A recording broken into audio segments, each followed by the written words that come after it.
8h17, c'est l'heure de l'invité d'Europe Soir et je reçois ce soir un homme qui considère la nature avec humilité et respect. Bonsoir Gérard Bertrand. Bonsoir. Merci d'être avec nous en direct ce soir sur Europe 1. Vous avez été élu l'an dernier personnalité verte de l'année par The Drink Business. Vous êtes ancien rugbyman professionnel, vigneron, entrepreneur à la tête de 16 châteaux et domaines dans le sud de la France, ambassadeur d'une viticulture en harmonie avec la nature. Et vous publiez donc La nature au cœur pour un monde meilleur. C'est aux éditions Albin Michel. Alors vous avez aujourd'hui près de 1000 hectares répartis sur les plus beaux terroirs du Languedoc. D'abord une question d'actualité, peut-être vous avez été victime, j'imagine, comme tous les viticulteurs, de cet épisode de gel terrible qui a touché la France. Certaines exploitations viticoles ont perdu 80 à 100% des récoltes. Vous aussi ? Alors nous, on a été impactés, bien sûr, mais on a 20 à 25% de nos domaines qui ont été impactés, puisque comme ils sont répartis différents géographiquement, sur différents terroirs, on a été moins impactés. Et pour le Languedoc, la moyenne, c'est entre 30 et 40%. Mais c'est vrai qu'on a eu 3 nuits, dont une à moins 8 degrés, c'était terrible. Oui, des nuits terribles. Le gouvernement a annoncé 1 milliard d'euros d'aide aux agriculteurs touchés. L'État a été au rendez-vous sur ce coup-là ? Oui, écoutez, l'État a fait son travail. Maintenant, c'est aux assurances aussi de réinventer un nouveau modèle pour le gel. Parce que je crois que, comme on est assuré pour la voiture, on doit être assuré pour le gel. Tous les agriculteurs et tous les viticulteurs devront être assurés dès l'année prochaine. Ce qui n'est pas le cas pour l'instant. Ce qui n'est pas le cas aujourd'hui. Dans le Languedoc, les mésaventures climatiques s'enchaînent. Gel, inondations, tempêtes. En tant que vigneron, vous êtes les premiers finalement à voir de plein fouet le changement climatique. Oui, effectivement, c'est pour ça d'ailleurs que j'ai écrit ce livre en particulier, La nature au cœur, parce qu'en fait, j'ai voulu témoigner de ma vision de ce dérèglement climatique, mais aussi, bien sûr, des recettes à apporter pour qu'on puisse continuer à vivre en harmonie dans ce pays et puis dans le monde. Alors vous avez bâti, Gérard Bertrand, un empire viticole en moins de 30 ans qui pèse plus de 100 millions d'euros de chiffre d'affaires, mais avec toujours une ligne de conduite, le respect de la nature. Aujourd'hui, vous cultivez la totalité de vos 1000 hectares en biodynamie. Est-ce que vous pouvez nous rappeler ce qui différencie l'agriculture biologique de l'agriculture en biodynamie ? Oui, l'agriculture bio, c'est arrêter d'utiliser des intrants chimiques, ce qui est déjà très intéressant. La biodynamie, on va plus loin, puisqu'en fait, on travaille aussi avec les forces du cosmos et de la Lune, vous savez, le célèbre calendrier lunaire. Et c'est un peu l'homéopathie de la vigne, c'est-à-dire qu'on apporte des décoctions avec des pulvérisations à différentes périodes de l'année pour aider la plante à être plus vigoureuse et pour aussi travailler les sols en profondeur. Et quand on a des sols qui sont vivants, on fait des vins de meilleure qualité. Et puis c'est très important aussi parce que ça permet de capter le carbone. Donc c'est en fonction des astres. Et vous les pulvérisez avec quoi, vos vignes ? En fait, avec de l'eau. En fait, ça s'appelle le phénomène du vortex. On pulvérise avec 200 litres d'eau. On met, comme de l'homéopathie, on met une dizaine de grammes de kilé millefeuille ou d'ortie, différentes plantes et à différents stades de l'année. Et surtout pendant la floraison et puis pendant la période de maturation où c'est très important. Alors vous êtes aujourd'hui l'un des leaders mondiaux de la biodynamie. Qu'est-ce que ça apporte au vin en lui-même ? Est-ce que nous, amateurs, on sent la différence ? Oui, en fait, la différence fondamentale, c'est le goût de quelque chose ou le goût de quelque part. Et un terroir vivant, c'est un terroir qui s'exprime dans le vin. Ça veut dire au-delà de sentir les fruits, par exemple, mais vous allez sentir le goût du terroir. Et en bouche, il y a ce qu'on appelle la verticalité, la minéralité, c'est-à-dire que le vin est plein d'énergie.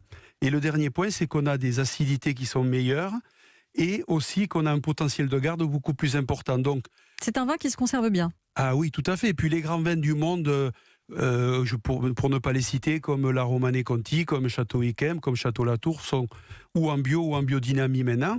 Et nous, vraiment, on a labouré en profondeur puisque depuis 20 ans, on a transformé nos 16 domaines en biodynamie, ce qui était un exploit à l'époque. Et toutes mes équipes qui font un travail formidable, on a 110 personnes qui sont dédiées à ces programmes. Donc vous avez dû absolument tout modifier, le mode de production. Tout à fait. Alors, bien sûr, on fait des plus petits rendements. Mais le plus important pour faire du vin, c'est de donner du satisfecit et du plaisir ou du goût aux consommateurs. Et avec la biodynamie, on va même plus loin parce qu'en fait, je pense qu'on peut procurer des émotions plus intéressantes et plus profondes. Alors, pardon de quitter les émotions pour revenir à des sujets plus terre à terre, mais est-ce que ça coûte plus cher un vin cultivé grâce à la biodynamie ? Ça coûte peut-être un petit peu plus cher, mais sur les grands vins, il n'y a aucune différence. C'est plus un principe, c'est plus un engagement. Et comme je dis dans mon livre La nature au cœur, c'est une vision différente du monde. et c'est aussi avoir la volonté de ne pas tirer des crédits pour les générations futures, puisqu'en fait, on est passé d'une logique d'abondance à un défi de la pénurie aujourd'hui, et il faut se réinventer. Et je considère que la viticulture doit être un exemple pour l'agriculture française. Oui, parce que vous dites dans votre livre, dans les 20 prochaines années, l'agriculture biologique deviendra la norme en viticulture, la biodynamie, notamment parce que les consommateurs en feront la demande. On est à un tournant selon vous. Hein. Oui, on est un tournant, c'est un changement de paradigme ou une bifurcation, si vous voulez. On voit le succès aujourd'hui des produits bio. Le label AB en France est très reconnu. Pour le vin, c'est Déméter ou Biodivin pour la biodynamie. Et de plus en plus souvent, les cavistes, les foires au vin et les restaurants, en particulier les sommeliers, font la promotion de ces vins-là. Et ils rencontrent vraiment un écho très favorable auprès des consommateurs et des grands amateurs de vin. Alors, dans ce livre, Gérard Bertrand, vous développez votre vision de l'homme et de la nature. Vous écrivez « Nous vivons au paradis, nous avons créé les conditions de l'enfer ». Vous dites « On ne s'en sortira qu'à condition que l'humanité soit prête à un changement radical ».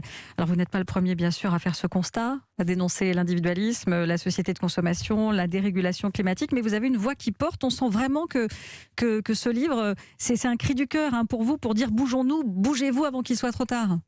Oui, en fait, j'ai développé cette sensibilité puisque en tant que chef d'entreprise, j'ai 35 ans d'expérience. Et puis, vous savez, la nature, le monde du vivant, quand je me promène dans les vignes, c'est une sorte aussi de méditation active. Et je me suis rendu compte que la nature nous apporte tout. Sauf que, en vivant au rythme des cantas, des fréquences, on oublie quand même qu'on est sur la planète Terre et qu'on est connecté aussi avec les autres planètes. Et on oublie aussi qu'on est dans un temps différent. Et en fait, prendre un peu de recul, essayer de se reconnecter à l'essentiel, c'est se dire, mais quel est le sens de la vie et qu'est-ce qu'on va laisser aux générations futures? Et pour moi, c'est un engagement, effectivement, comme vous dites, ce livre, La nature au cœur, c'est vraiment un cri du cœur et c'est une volonté de transmission aussi. Ouais, on imagine que la crise sanitaire que l'on vit, qu'on est en train de finir de vivre, on espère, a eu une incidence sur cette réflexion que vous avez. Oui, pour moi, ça a été une période très intéressante d'introspection, mais aussi de recueillement, parce qu'en fait, je suis passé d'un excès de voyage à plus de voyage du tout, et donc j'ai redécouvert le temps long, j'ai redécouvert cette quiétude, et cette volonté aussi de témoigner au travers de ce livre vraiment de mes convictions profondes, parce qu'en fait, vous savez, on est souvent dans l'action, et parfois on en oublie qu'on existe et qu'on a quelque chose aussi de plus important que l'agitation quotidienne, et ce témoignage pour moi était fondamental. Vous parlez beaucoup de spiritualité, effectivement, dans votre livre. La foi, dites-vous, est le moteur. J'ai eu l'impression, en vous lisant, non pas de lire un grand entrepreneur à succès, mais un homme qui s'interroge effectivement sur des questions existentielles, un homme qui a fait l'inventaire de la première partie de sa vie, qui est aujourd'hui devenu pratiquement ascète. Oui, en fait, l'un n'empêche pas l'autre. Vous savez, moi, j'aime innover, j'aime créer. J'ai voulu rivaliser avec les plus grands vins du monde. On y est arrivé. Avec Château l'Hospitalier, Clos du Temple, on a été reconnu parmi les meilleurs vins du monde. Et aujourd'hui, pour la troisième partie de ma vie, je voudrais aussi aider les plus jeunes générations. Justement, quels sont les conseils, avec votre expérience, votre sagesse, quels conseils donneriez-vous à un jeune qui rêverait aujourd'hui de se lancer dans la viticulture ? Alors, d'abord, les conseils de manière générale, c'est de découvrir quelle est vraiment son incarnation, quelle est sa mission sur cette planète, pourquoi on est fait. Parce que dès qu'on sait pourquoi on est fait, c'est plus facile. Et ensuite, bien sûr, c'est d'en profiter, parce qu'on n'est que de passage, mais en pleine conscience. C'est-à-dire, il y a des choix à faire dans la vie, et le choix le plus important, c'est de devenir soi-même. C'est vraiment compatible d'être altruiste et entrepreneur à succès ? Oui, vous savez, le succès a mis du temps à venir, puisque ça fait 35 ans que je suis dans ce métier. On peut dire qu'on a beaucoup de succès depuis 10 ans, mais pendant 25 ans, j'ai trouvé le temps long. Et effectivement, aujourd'hui, je veux en profiter pour faire partager mon expérience.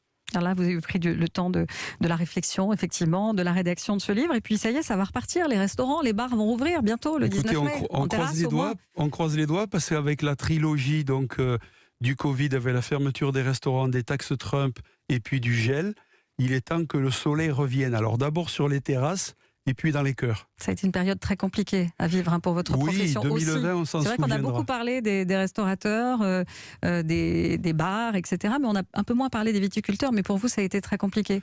Oui, la seule qualité qu'on a, c'est que le vin, en particulier les vins rouges, si on ne les vend pas, on peut les garder, ils se bonifient.